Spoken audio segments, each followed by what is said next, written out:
Dispongámonos para escuchar la proclamación del Evangelio de este día, que se encuentra en Marcos capítulo 6, versículos 53 a 56.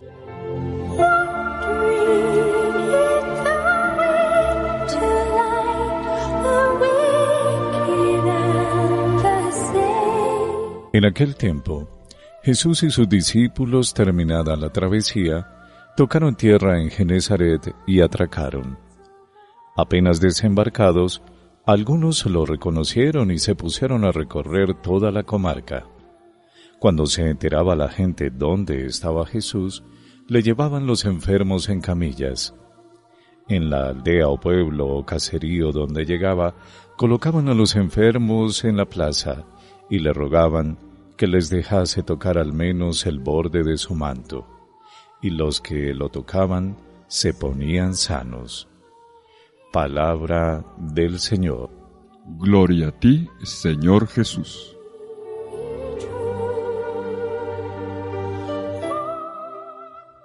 Antes de entrar en la lectura de nuestro texto, un poco más detallado, además que es un texto corto pero muy rico, pongámonos en contexto.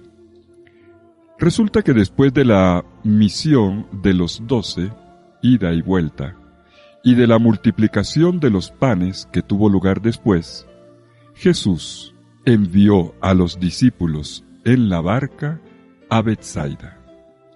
Pero, entre tanto, la tempestad en el lago los mandó para otro lado, y resultaron no del lado oriental, donde queda Betsaida, sino en el lado occidental, donde queda Genesaret. Es un detalle que no pasa desapercibido. La misión que se dirigía hacia la otra orilla, como decía el texto, no logró su objetivo. No llegó a la meta prevista, que era inicialmente Betsaida. Llegarán, sí, pero según el relato del Evangelio llegarán 2 capítulos después. Llegarán en Marcos 8:22. Y este desvío de la barca que los lleva hacia otro sitio obliga a un cambio de planes. Y es como si los 12 no estuvieran preparados para dar este paso. Vendrán nuevas situaciones y los discípulos recibirán, entre tanto, mucha más formación. Y claro, viene la pregunta, ¿y en qué necesitan más formación? Ya el Evangelio había dado unas puntadas iniciales sobre la incomprensión de los discípulos. Están entrando en el misterio de Jesús, pero no lo comprenden del todo. Y la prueba de esto es lo que ocurrió después de la multiplicación de los panes. ¿Quién más que ellos estuvo cerca de Jesús cuando partió el pan y los peces y se multiplicó a una multitud enorme aquel día?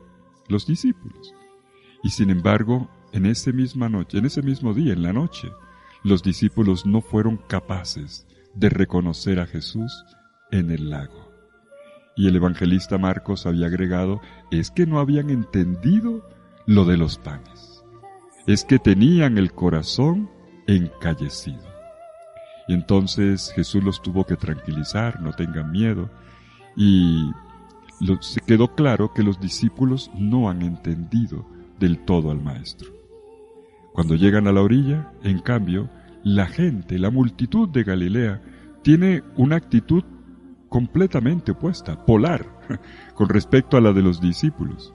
Esta gente parece saber mejor quién es Jesús y busca desesperadamente a Jesús con demostraciones de fe evidentes. Y entonces esta gente los absorbe. En el Evangelio de Marcos se repite la misma historia. Donde quiera que llegan Jesús y los discípulos, resultan absorbidos por las necesidades de los más pobres. La gente tenía mucha necesidad. Pero, atención, cuidado con esto. A diferencia de lo que ocurrió después de la primera misión de los 12, cuando la gente buscaba a Jesús y a los discípulos sin dejarlos descansar, ahora la gente solo busca la persona de Jesús.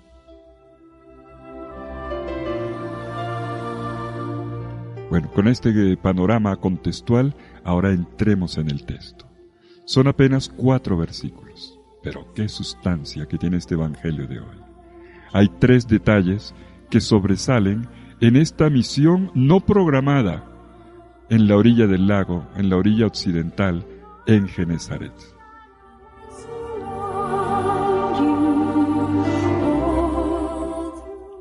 Lo primero que notamos es que no hay ningún lugar que Jesús no visite. La geografía del discipulado y de la misión es bien interesante en Marcos. Tierra firme y mar, campo y ciudad. Se delinea un recorrido que es toda una lección. Primero, Jesús revela su potencia salvífica en tierra firme con una multiplicación de los panes. Luego, en segundo lugar, vuelve a manifestarse en medio del mar de Galilea, en medio de otra tempestad.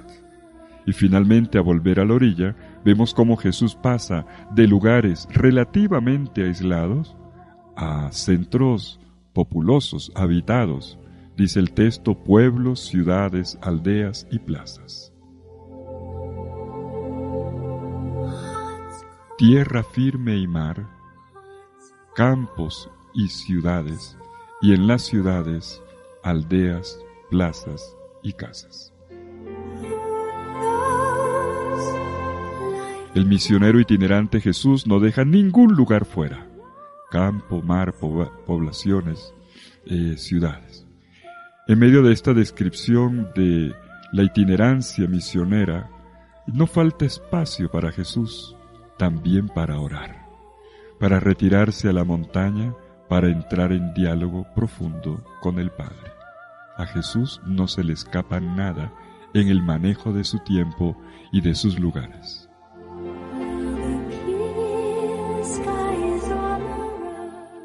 Pero avancemos ahora y observemos lo que ocurre. Entremos ya en la escena misma, la actitud de la gente. La gente y Jesús se ponen en movimiento para un encuentro. Dice el versículo 35 del capítulo 6 de Marcos, lo reconocieron y comenzaron a traer a los enfermos en camillas a donde oían que Él estaba.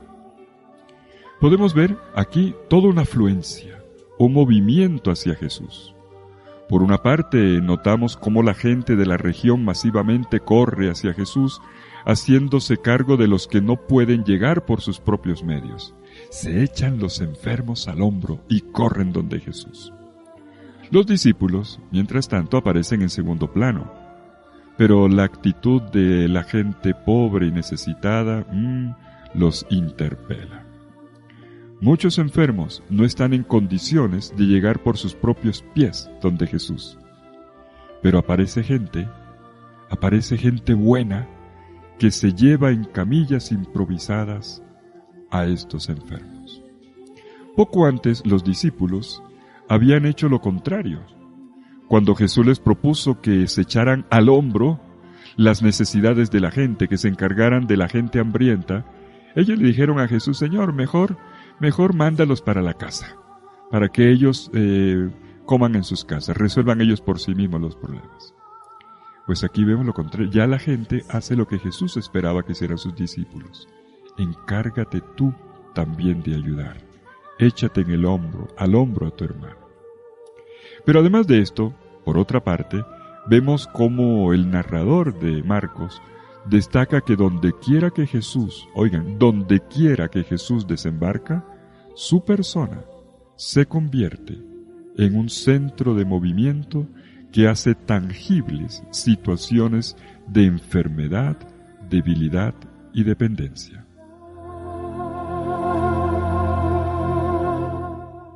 Todas estas acciones representadas en estos pocos versículos, todas están enfocadas, bien enfocadas, hacia el cuerpo de Jesús. El cuerpo de Jesús aparece como en el centro de 2 círculos concéntricos. El más amplio traza el movimiento de la gente que viene desde las aldeas para traer los enfermos donde el Señor. Otro, más interno, traza la disposición para tocar a Jesús por parte de los que son colocados delante de Él. Jesús está puesto en el centro.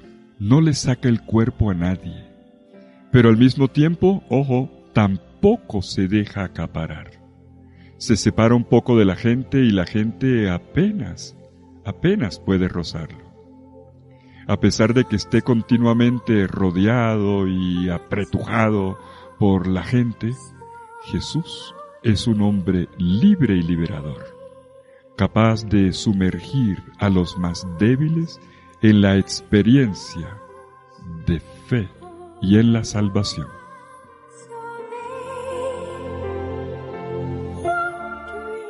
Bueno, hemos notado cómo Jesús está en el centro.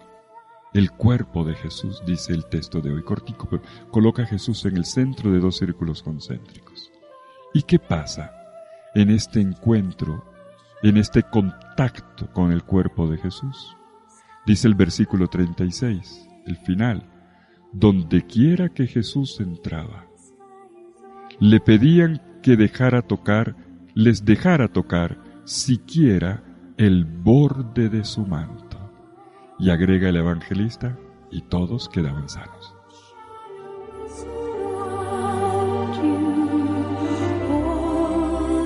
Esto de tocar el borde del manto de Jesús o del vestido de Jesús es bien interesante. Pónganle cuidado. Si rebobinamos un poco la película del Evangelio de Marcos y nos vamos hasta el capítulo 3, notamos que ya allí se hablaba de un contacto con el vestido en general. Bueno, ya desde el primer día en Cafarnaúm había contacto. Pero en el capítulo 3, versículo 10, es más fuerte. Lo apretujaban, y por eso en aquella ocasión los discípulos tuvieron que prestarle la barca para que desde allí pudiera dirigirse a la multitud. Más adelante, en el capítulo 5, versículos 27 a 28, que comentamos la semana pasada, vemos el contacto de la hemorroísa con el vestido de Jesús, que le para la hemorragia, la enfermedad. Le trae la sanación y Jesús le dice: tu fe te ha salvado. Ahora, en Marcos 6:56 vuelve a aparecer el mismo tema. El contacto con el borde del manto sana a mucha gente de sus enfermedades.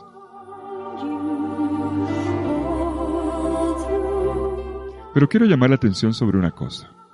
Hasta aquí, el Evangelio, como tocando siempre la misma tecla, le ha dado importancia al contacto físico de los enfermos con Jesús. Pero luego vendrá un milagro donde ya no habrá contacto físico. Ocurrirá a distancia. ¿Saben a qué me refiero? Al de la hija de la Sirofenicia. Jesús no la tocó, ni siquiera la vio. Y aún así, a través de la intercesión de la madre y de aquel gesto hermoso de esta mamá, Jesús la curará. Y entonces vamos entendiendo, traigo a colación esta escena porque vamos entendiendo ya de qué tipo de contacto se trata. No se trata del contacto simplemente físico, como hoy lo entendemos, y llegar y tocar. No, aquí se está hablando de algo de fondo. Y la pedagogía del Evangelio nos lleva en esta dirección. En la medida en que progresa el Evangelio, se va aclarando que lo más importante no es el contacto físico con Jesús, sino la relación con la persona de Él y la adhesión de fe a sus palabras.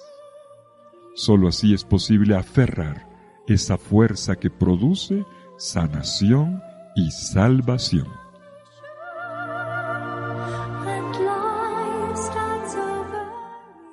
¿Cómo entender entonces, mis queridos hermanos, el gesto del tocar el borde del manto de Jesús? Dejémoslo claro de una vez. El gesto no tiene nada de mágico. Ni Jesús ni su vestido son amuletos, ni de la buena suerte, ni tienen energías especiales para curar a la gente. Eso no es lo que el Evangelio está diciendo. Y perdónenme, hay gente que anda muy apegada de ese tipo de cosas.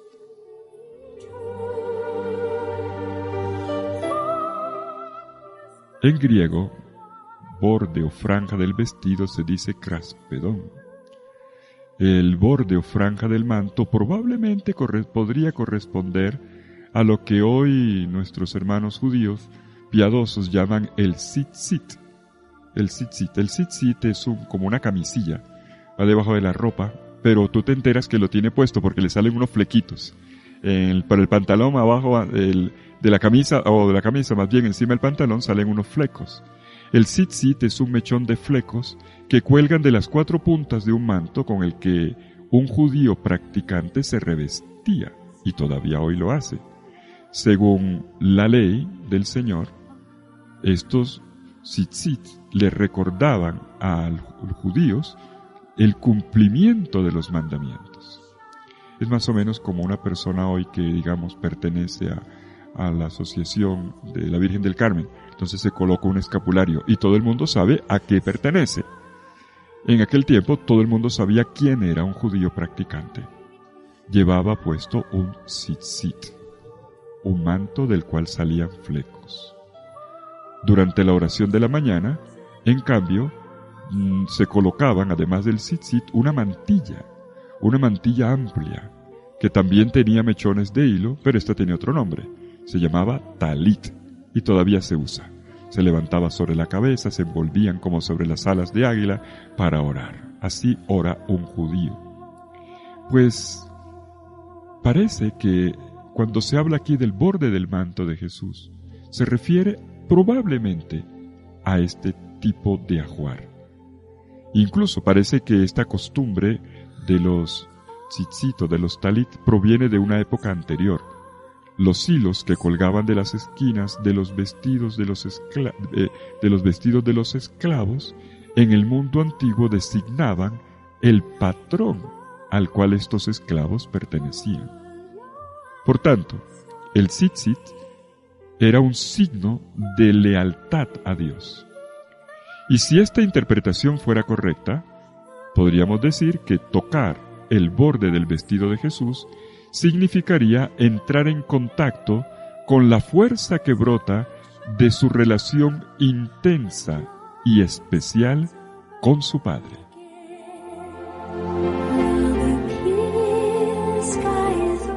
¿Me entienden por qué he subrayado el valor simbólico de este tocar el manto de Jesús?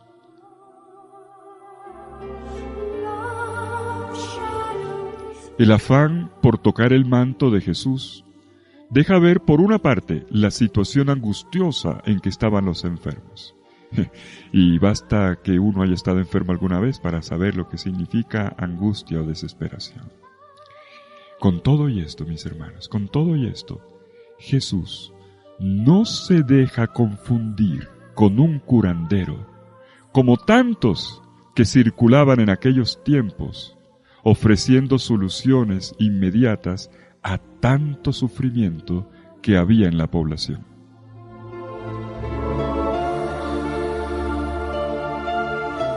Jesús es mucho más. Jesús no era ni el brujo, ni el curandero, ni el hombre de poderes especiales que andaba en la calle. Era mucho, mucho, mucho más. Y esto es lo que estamos invitados a descubrir.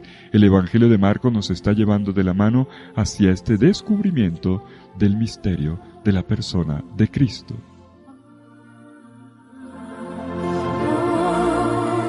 Bueno, recojamos lo que hemos aprendido del Evangelio de hoy. Jesús es portador de una verdad estremecedora. El Evangelio de hoy es el Jesús sanador. La salud es importante, muy importante, y Jesús la ofrece como signo del reino. Pero no es suficiente, no es todo lo que Él ofrece. Cuidado, porque es un reduccionismo de la persona de Jesús, es encapsular a la persona de Jesús, es idolatrizar a la persona de Jesús. Un Jesús que yo puedo manejar a mi antojo, estoy apurado, le rezo y me responde y yo sigo mi vida feliz, pero Jesús por allá y yo por acá. No, Señor.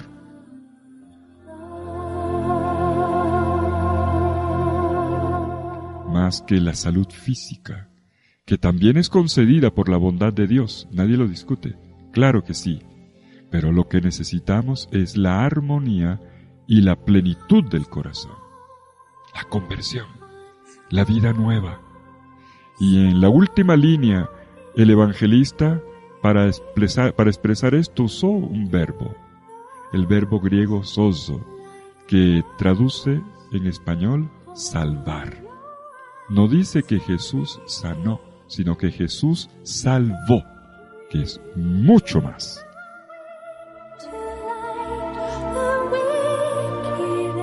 Lo importante, entonces, mis queridos hermanos, es entrar en relación profunda con Jesús, iniciar con Él un proceso que lleva a la comunión plena con Dios.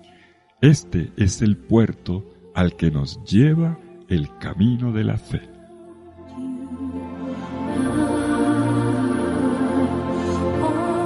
Y entonces, ¿tocamos o no tocamos el borde del manto de Jesús? Claro que sí. El borde del manto de Jesús se deja tocar en las diversas maneras como lo permiten sus nuevas formas de presencia. Ahora, Jesús continúa en camino. Esa es la buena noticia. Jesús está aquí y ahora para transformar, para sanar, para cambiar vidas. Él sigue ahí. Pero solo un corazón sediento y buscador de Dios lo podrá reconocer.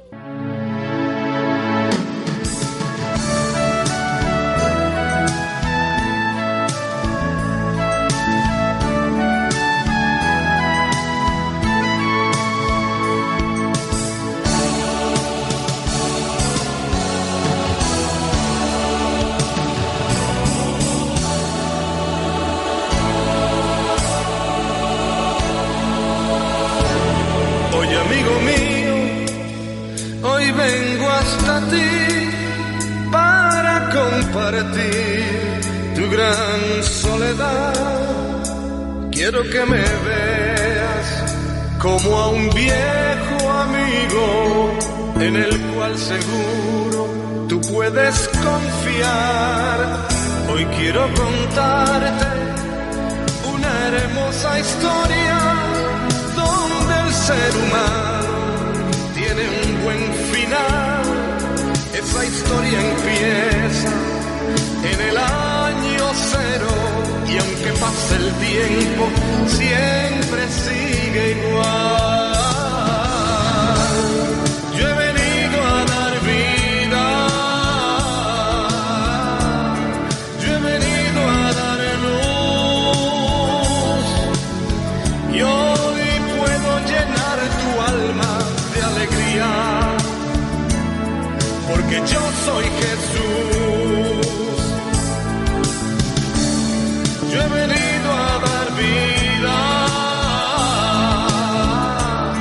yo he venido a dar luz y hoy puedo llenar tu alma de alegría porque yo soy Jesús.